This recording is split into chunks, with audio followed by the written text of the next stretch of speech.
1차 시험 합격만을 목표로 제작된 내용입니다. 1차 시험에 나오지 않는 내용, 출제 빈도가 너무 낮은 내용은 모두 삭제했습니다. 오직 출제되는 지문과 선택지만 그대로 살렸습니다. 관련 자료나 링크가 있다면 동영상 아래에 정보창에 넣어두겠습니다. 도움이 되셨다면 좋아요, 구독 부탁합니다. 직업심리학 15장 스트레스입니다. 스트레스의 원인이요. 스트레스 원인에는 좌절, 목표가 지연되거나 차단되는 것 같은가요? 과잉 부담, 자기 능력을 벗어나는 걸 요구받는 거, 그 다음 갈등, 그 다음에 생활의 변화, 물리적 요인, 심리사회적 요인 이런 것들이 있습니다. 자, 첫 번째 조심해야 되는 거 생활의 변화요. 생활은 익숙하던 것들이 변하는 거예요. 무슨 부정적 사건하고 관련이 전혀 없습니다. 부정적인 사건이 제한된 시간이 많다. 이거 생활의 변화와 관계없는 오답이에요. 자, 갈등이요. 갈등은 최소한 두 가지가 있어야 갈등이 생겨요. 하나 가지고는 갈등이 생기지 않습니다. 두 가지 동기들이 갈등을 일으키는 겁니다. 그런데 어떤 하나의 행동을 하면 이게 긍정적 결과를 가져오고 동시에 부정적인 결과를 가져와요. 자, 그래서 긍정적 결과를 가져오는 걸 뭐라고 얘기하냐면 뒷글자 두 개를 따서 정적 유의성이라고 하고요. 부정적 결과를 가져오는 거 첫 번째, 세 번째 글자를 따서 부적 유의성이라고 부릅니다. 긍정적 결과는 그 결과에 접근하고 싶은 거고요. 부정적 결과는 당연히 그 결과를 회피하고 싶죠. 그래서 접근 회피 가능성, 접근 회피 갈등이 바로 긍정적 결과, 부정적 결과를 같이 가져오는 것, 그게 바로 접근 회피 갈등입니다. 자, 접근 회피 갈등의 사례요. 지방 근무를 해주면 승진을 줍니다. 긍정적 결과를 가져오죠. 접근하고 싶은 결과, 긍정적 결과를 가지고 오고요. 대신 지방 생활을 합니다. 부정적 결과를 가져오죠. 자, 회피하고 싶은 결과죠. 부정적 결과입니다. 직무와 조직에 관련된 스트레스의 원인이요. 자, 먼저 오답 먼저 볼게요. A 유형 행동은요. 이건 원인이 아니고요. 스트레스를 조절하는, 스트레스를 컨트롤하는 요인이에요.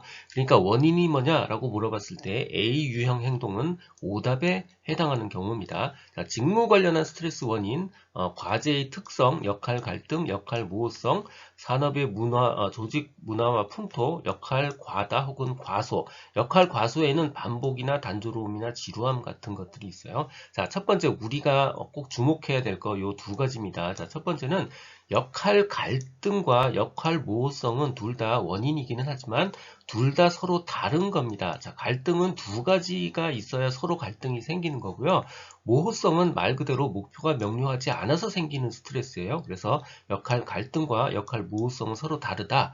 요 점 한 가지 체크를 하고 가셔야 되고요. 자, 두 번째, 자동화 시대가 돌아야 한 오늘날 정말 중요한 원인 중에 하나가 바로 지루함입니다. 특히 역할 과소, 지루함, 반복, 단조로움 이런 것들이 자동화 시대인 오늘날 가장 위험한 스트레스 원인일 수 있다라는 점 주목하셔야 됩니다.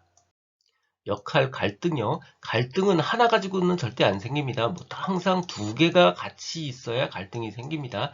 요구 A와 요구 B가 같이 있어야 모순이 발생하고 그래야 역할 갈등이 생깁니다. 혹은 요구와 가치관이 다를 때도 생겨요. 예를 들어서 개인이 수행하는 직무와 개인의 가치관이 서로 다를 때도 발생합니다. 예를 들어서 경찰관으로서의 나는 노점상을 보면 마음이 아픈데 경찰관으로서의 나는 그 사람을 단속해야 될 수도 있어요. 이 경우가 바로 직무의 요구와 개인의 가치관이 다를 때 발생하는 역할 갈등입니다. 자, 또 항상 두 개가 같이 있어야 된다고 했어요. 직업에서의 요구와 직업 이외의 요구가 서로 다를 때도 역할 갈등입니다. 직업에서는 야근을 하라고 하고요. 집에서는 일찍 오라고 합니다. 이것도 역할 갈등이고요. 공식적이고 구조적인 조직에서는 주로 구조적 변수 때문에 역할 갈등이 생기고요. 비공식적 조직, 예를 들어서 친목회에서는 인간관계 변수 때문에 역할 갈등이 발생합니다. 조직에서 자신이 생각하는 역할과 상급자가 생각하는 역할 간의 차이가 생겼다. 이것도 마찬가지로 역할 갈등이고요. 역할 담당자가 자신의 지위, 자기가 생각하는 자신의 지위와 역할을 준 사람, 시킨 사람이 나에 대한 역할에 대한 기대, 상급자가 생각하는 역할에 대한 기대가 서로 상충됐다. 이것도 바로 역할 갈등입니다. 두 개인에게 요구하는 두 사람이 있어서 두 사람의 요구 A, 요구 B가 서로 다를 때, 이때도 마찬가지로 역할 갈등입니다. 자, 역할 갈등에 해당되지 않는 거요. 역할 갈등은 반드시 두 개가 있어야 되는데 그 내용이 아니고 목표가 명확하지 않다, 역할이 분명하지 않다. 이거 역할 갈등이 아니고 역할 모호성에 해당하는 경우입니다. 역할 갈등에 해당하지 않는 오답입니다. 역할 갈등의 유형이요. 개인 내 갈등이 있고요. 개인 간 갈등이 있고요. 송신자 간 갈등이 있습니다. 개인 내 갈등은 개인 혼자 하는 거니까 결국 한 사람이고요. 한 사람이니까 역할은 하나예요. 예를 들어서 개인이 직무에서 수행받는 요구와 자신의 가치관이 다를 때 발생하는 갈등이요. 바로 개인 내 갈등에 해당되고요. 개인 간 갈등은 사람이 두 명 있어요. 그러니까 결국 역할도 두 개입니다. 직업에서 요구하는 것, 그러니까 개인의 역할 A와 직업 이외에서 요구하는 것, 개인의 역할 B가 서로 갈등을 일으키는 거예요. 예를 들어서 가정과 직장 간의 갈등 같은 게 가장 대표적인 예겠죠. 송신자 간 갈등은요. 사장님은 팀 생산성을 높이기 위해서 관리 감독을 더 철저히 해라고 요구하고요. 송신자 A는요. 거꾸로 부하들은요, 자발적으로 일할 수 있는 분위기를 좀 만들어주세요 라고 요구하고 있어요. 송신자 B는 자발적으로, 송신자 A는 더 철저하게 관리해. 이렇게 두 가지 서로 상충되는 요구를 하고 있을 때 그 사이에 끼어서 하는 갈등, 그게 바로 송신자 간 갈등입니다. 팀장의 스트레스 같은 경우가 가장 대표적인 예라고 볼 수 있습니다. 직무 스트레스 조절 변인, 직무 스트레스를 컨트롤하는 변수요. 세 가지가 있습니다. A, B 성격 유형, 두 번째 통제 소재, 세 번째 사회적 지원이요. 이렇게 세 가지가 있으면 이거 객관식의 표적 문제가 됩니다. 이게 아닌 것은 뭡니까? 이렇게 많이 물어보겠죠, 당연히. 자, 아닌 거요. 역할 모호성, 반복적이고 단조로운 직무, 이거는요, 스트레스의 원인이에요. 이거를 스트레스를 컨트롤하는 조절 변이는 아닙니다. 스트레스의 원인입니다. 다 오답에 해당돼요. 자, 이 세 개 중에 두 가지는 개인 속성에 해당합니다. 즉 A, B 성격 유형과 통제 소재 이 두 가지는요. 개인 속성에 해당합니다. 자기 스스로에서 만들어진 거예요. 나머지 세 번째 거 바로 사회적 지지, 사회적 지원 이거는요. 자기가 만들어낸 게 아니고 외부에서 바깥에서 쳐들어온 외부 변인입니다. 외부 변수입니다. 그러니까 개인 속성 아니에요. 사회적 지원 개인 속성 아닙니다. 자, A형 성격 유형, B형 성격 유형이요. 완전히 반대니까 우리 A형 하나만 잘 기억하면 B형은 다 반대라다 이렇게 기억하면 됩니다. 스트레스에 관해서 우리 혈액형은 B형 남자가 나쁜 남자라고 하죠. 자, 스트레스는요. A형 유형이 나쁜 겁니다. A형 유형이 스트레스에 더 많이 받는 거예요. 스트레스에 노출되면 A 유형이 더 많은 부정과 투사기제를 사용합니다. 직무 스트레스의 주요 원천이다. 더 많이 받는다는 뜻입니다. A 유형이 스트레스가 많다는 뜻이에요. 그러다 보니까 당연히 심장병 걸릴 확률이 높죠. 자, 관상동맥성 심장병, 이거 병 이름 그대로 나옵니다. 그냥 받아들이시면 돼요. 시간의 절박감, 시간에 쫓긴다는 뜻이고요. 경쟁적 성취욕, 반대 의견 강력히 대처합니다. 시간의 절박감, 경쟁적 성취욕이 굉장히 강합니다. 그러니까 당연히 많은 일을 성취하려고 하죠. 책임감을 피한다, 이건 오답이에요. 이런 분들이 책임감을 피할 리가 없습니다. 일의 과정을 즐기지는 못하죠. 자, 나머지 부분들은 다 B형 유형에 해당되는 내용입니다. 경쟁심이나 적대감이 없다. A형에 어울리지 않고요. 만성적이지 않습니다. A형은 만성적이지 않아요. 오히려 B형이 만성적인 상태입니다. B유형의 사람들이 A 유형 성격보다 더 성취 욕구와 포부 수준이 높다. 아닙니다. A 유형이 성취 욕구도 높고요. 포부 수준도 더 높습니다. 스트레스 조절 변인 통제 소재입니다. 여기서 통제는 컨트롤이에요. 컨트롤 소재가 내부에 있느냐 외부에 있느냐의 문제입니다. 내적 통제는 자기가 지금 겪고 있는 일을 내부적으로 컨트롤하고 있다고 판단하는 사람이고요. 외적 통제는 지금 자기가 하고 있는 일이 외부적으로 컨트롤을 당하고 있다라고 생각하는 겁니다. 당연히 내부적으로 이 일을 통제하고 있다고 믿는 사람이 훨씬 스트레스에 뛰어나고 강하죠. 외적 통제자들은요. 주요 사건들이 결국 외부에서 결정돼 자기는 통제할 수 있는 게 없어 라고 믿고 있기 때문에 스트레스를 감소시키려는 노력하지 않습니다. 즉 스트레스에 약해요. 물론 내적 통제자들도요. 이게 아무리 노력해도 더 이상 안 된다. 통제력이 더 이상 유용하지 못하다. 이렇게 생각하면요. 당연히 대처 노력을 포기하기도 합니다. 자, 사회적 지원이요. 이거는 사실 외부에서 나한테 주는 위로 같은 거라고 생각하시면 돼요. 사회적 지원은 스트레스의 출처를 약화시키죠. 하지만 위로받았다고 해서 스트레스의 출처로부터 야기된 권태감, 불만족 자체를 감소시키는 건 아닙니다. 셀리의 일반 적응 증후군입니다. 스트레스의 반응 단계를 이야기하는 거고요.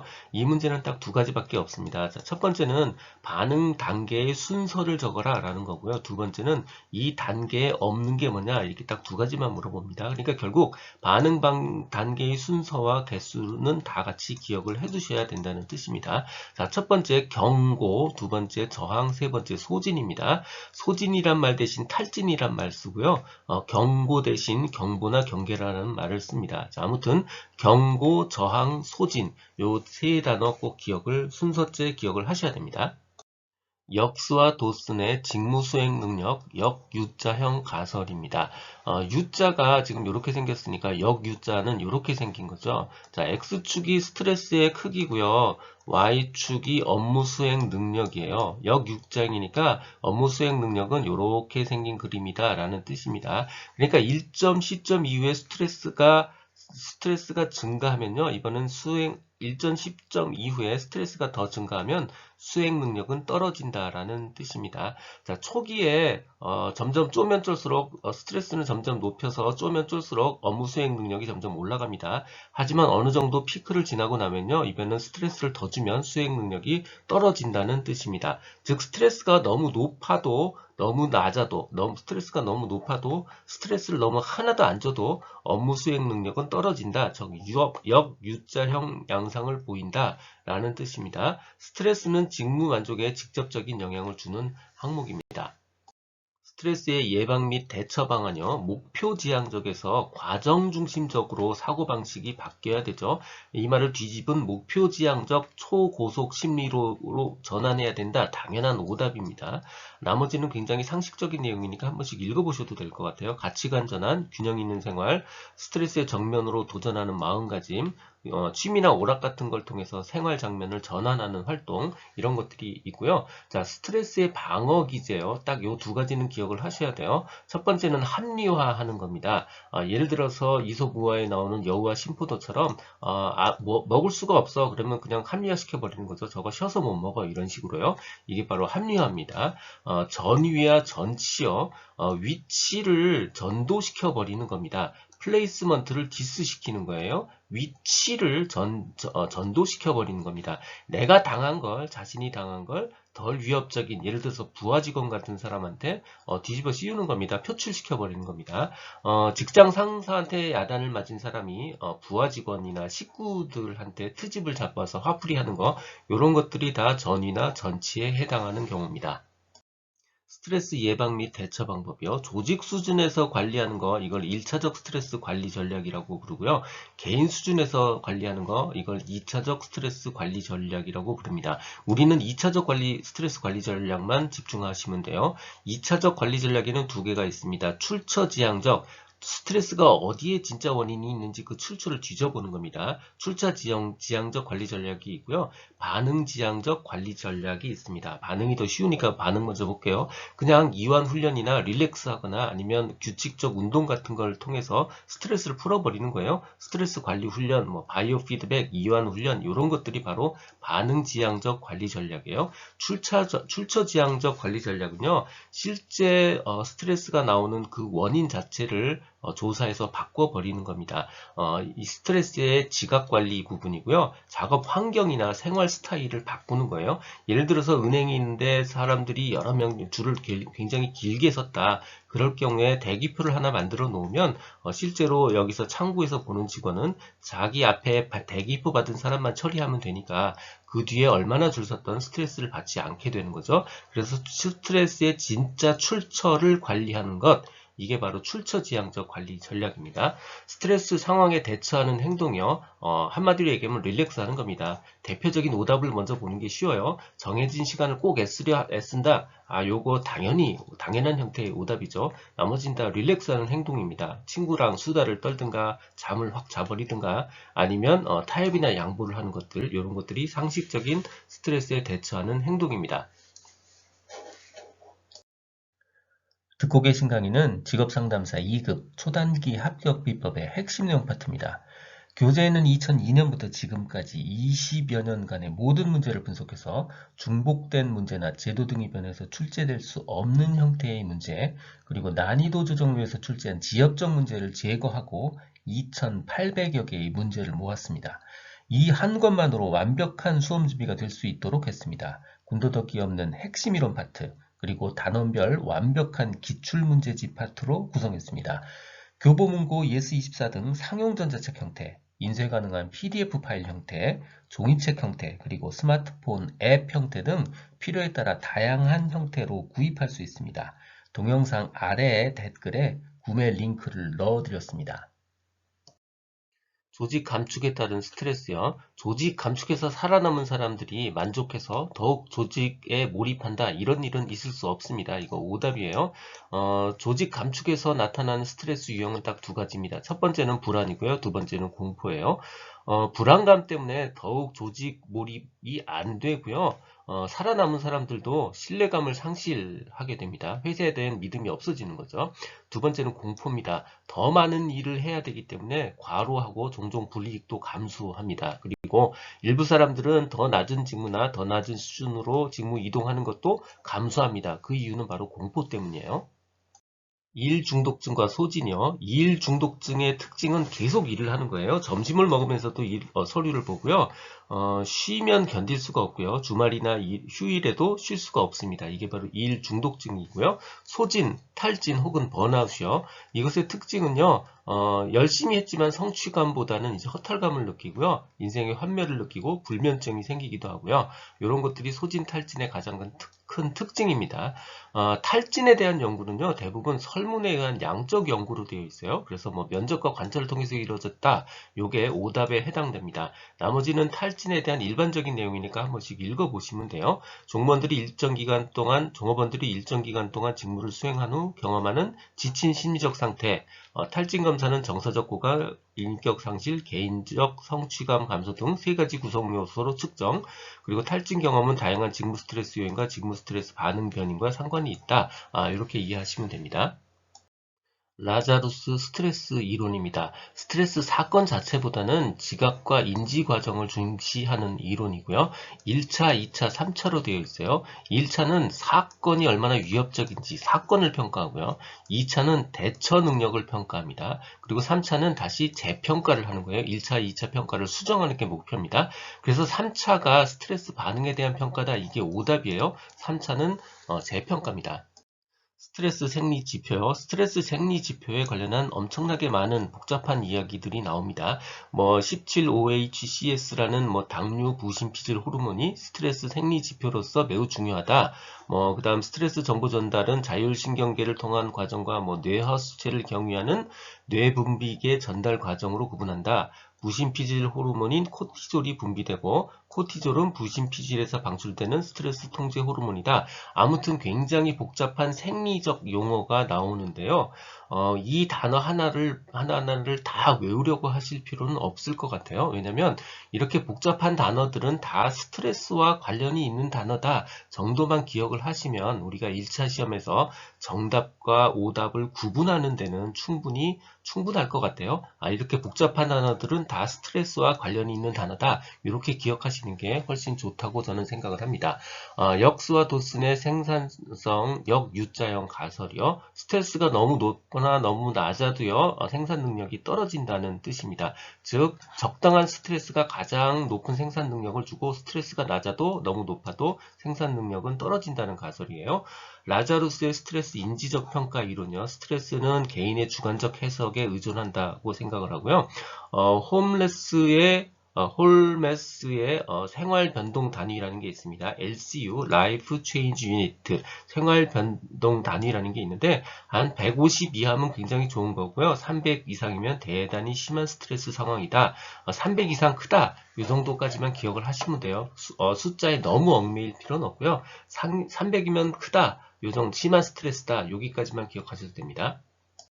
스트레스의 원인에는 물리적인 요인과 심리사회적 요인이 있습니다. 물리적 요인이라는 건 예를 들어서 소음이나 온도 같은 것들에 해당되고요. 심리사회적 요인은 무슨 갈등, 역할 갈등, 역할 과부하, 역할 모호성 같은 것들이 심리사회적 요인입니다. 직무나 조직 관련 스트레스 원인 중에 하나가 바로 역할 모호성이죠. 즉 직무나 목표가 명확하지 않을 때 역할 모호성에 의해서 직무나 조직 관련 스트레스의 원인 중에 하나입니다. 역할 갈등도 마찬가지로 스트레스의 원인이죠. 역할 갈등이라는 건 반드시 두 개가 있어야 돼요. 요구와 요구 A와 요구 B, 요구와 가치관 이런 것들이 있어야 됩니다. 공식적이고 구조적인 조직에서는 주로 구조적 변수 때문에 역할 갈등이 발생하는 경향이 있습니다. 직무 스트레스를 조절하는, 컨트롤하는 변인이요. AB형 성격 유형이 있고요. 통제 소재가 있고 사회적 지원이 있습니다. A형 성격이 스트레스를 되게 많이 받는 성격이에요. 그래서 스트레스의 주요의 원천이고요. 스트레스에 약하다, 스트레스에 민감하다, 스트레스가 많다. 다 같은 표현입니다. 스트레스에 노출되면 A유형의 사람들이 더 많은 부정과 투사, 대부분 나쁜 반응들을 더 많이 사용하게 되죠. 통제 소재에는 내적 통제와 외적 통제가 있고요. 내적 통제가 훨씬 더 뛰어납니다. 스스로 통제하고 있다고 믿으면 스트레스가 덜 하다는 뜻이에요. 단 내적 통제자도요. 이 통제력이 더 이상 이제 안 먹힌다, 유용하지 않다 라고 생각하면 포기해버리기도 합니다. 조직 몰입과 스트레스요. 조직 몰입이 높은 사람이 스트레스의 영향을 적게 받습니다. 조직의 의사소통에 적극적으로 참여하는 집단이 그렇지 않은 집단보다 당연히 만족도도 높고요. 직무 성과도 높게 나타납니다. 조직의 의사소통에 의해 조직 만족과 직무 성과가 영향을 받고요. 이러한 요인들이 제약 상황에 놓여지게 되면 그때는 스트레스가 발생하게 됩니다. 직무 스트레스의 결과요. 당연히 업무 수행 능력 감소하고요. 직무 불만족 생기고요. 결근하기도 하고 심지어는 이직하기도 합니다. 이런 것들 기억하기보다는 황당한 종류의 오답을 확인하는 게 더 좋아요. 상사의 부당한 지시요. 부당한 지시는 스트레스의 원인이지 결과는 아닙니다. 오답입니다. C만의 소외, 비소외적 상태입니다. 소외는 바람직하지 않은 거고요. 비소외가 바람직하고 이상적인 겁니다. 먼저 이 비소외 네 가지를 기억하는 게 좋습니다. 첫 번째는 자기 몰입한 상태, 자기 자신에 몰두하는 그런 상태고요. 두 번째 인생에 목적이 있는 상태, 세 번째는 스스로 자유를 갖고 있어서 스스로 통제가 가능한 상태, 자유와 통제 상태, 마지막으로 사회적 통합 상태, 사회적으로 여러 관계가 잘 매끄럽게 연결되어 있는 상태, 이 네 가지가 비소외 상태고요. 이 비소외 상태의 반대가 소외 상태에 해당합니다. 먼저 이 비소외 상태 네 개 중에 오답을 반드시 기억해 두세요. 자기 실현은요, 자기 몰입이 아닙니다. 자기 실현은 비소외 상태에 해당하지 않습니다. 요거 하나 꼭 기억을 해 두시고요. 소외 상태는 비소외 상태의 반대말이 다 소외 상태입니다. 먼저 자기가 스스로 잘 몰입해 있는 상태, 자신의 직무에 잘 몰두할 수 있는 상태가 자기 몰입 상태라면 그 반대말 몰두할 수 없는 상태가 바로 자기 소원감 상태입니다. 자기가 소원되어져 있는 상태예요. 두 번째, 목적이 있는 상태, 목적이 없거나 목적으로부터 단절되어 있는 상태, 그 반대죠. 이 목적이 없거나 목적으로부터 단절되어 있는 상태, 결국 의미가 없어지는 거니까 무의미감 상태고요. 세 번째, 스스로 자유를 가지고 스스로를 통제하는 상태에서 스스로 통제를 못하니까 통제를 당하죠. 그래서 통제가 결핍되어 있는 상태, 즉 무기력한 상태고요. 마지막으로 사회적으로 잘 통합되어 있는 상태, 이의 반대말 바로 고립되어 있는 상태, 고립감 상태입니다. 이 고립은요, 사회적 상태의 결핍이고 사회적 상태의 고립이에요. 그냥 개인적인 의미의 지루함이나 단조로움, 이거는 고립의 의미가 아닙니다. 고립감, 지루함이나 단조로움이다. 이거 오답입니다. 다시 최종 정리하면요. 자기 실현, 비소의 상태 아니고요. 여기서 말하는 고립감은요. 사회적 고립감을 의미하는 겁니다. 지루함이나 단조로움이 아닙니다. 이 내용은 블로그와 전자책에 동일하게 그대로 있습니다. 도움이 되셨다면 좋아요, 구독 부탁드립니다. 지금까지 라디오 캠지기 꾸벅이 박종규였습니다. 감사합니다.